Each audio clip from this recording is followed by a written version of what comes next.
Howdy y'all, it's Austin over here, and I've got a 1972 Toyota Land Cruiser I'm working on. You can see it. This is the transmission breather, the transmission and transfer case breather. And what that is, you can see the holes inside the base. What that is when you're off-roading, your transmission is getting hot, and when you cross a river or a stream, or if water splashes up on it, it creates a vacuum because your transmission and transfer case is hot, and then all of a sudden it gets really cold. It creates a vacuum. So this is a one-way breather valve here, and this little guy goes up and down depending on the pressure. So if it creates the vacuum, if it sucks, this thing closes. It slaps down and it keeps the water out. Well, what we're doing here to the Land Cruiser is we're installing an ARB axle and differential and transmission breather kit. And these are the fittings that they come with, and they're just pushing fittings. It works really nice. I had it on my old Toyota. Well, as you can see, this sucker doesn't thread out of the top of this bolt. So what I'm going to do is I'm going to cut that.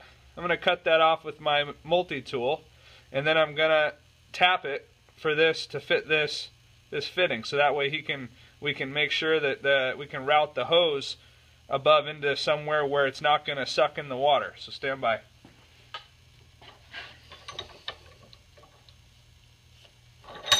We're going to angle it down so that way the metal shavings fall out of it. We don't want metal shavings dropping down into the transmission.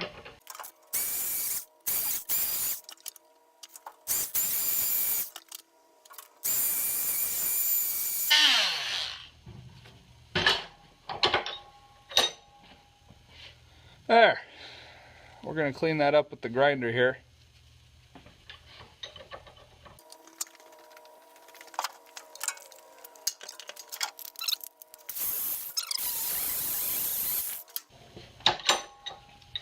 Okay, nice clean hole. We will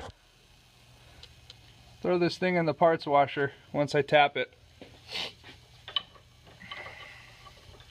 I want this angled down anyway. Throw it in this parts washer here, and that'll be good.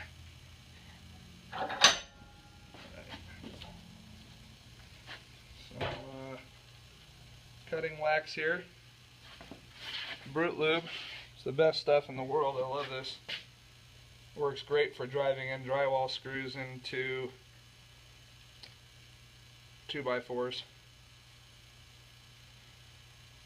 Tacoma Screw sells it.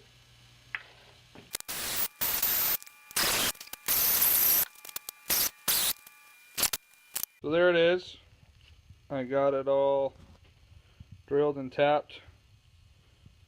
Threw some paint on that top of that bolt, just because they're never going to get seen. It sits on top of the transmission, so ran it through the parts washer first, obviously, before I did that. But for those of you that were concerned, as I was, when I drilled all the way through this base here in the first video, all that was appears to just be a strainer.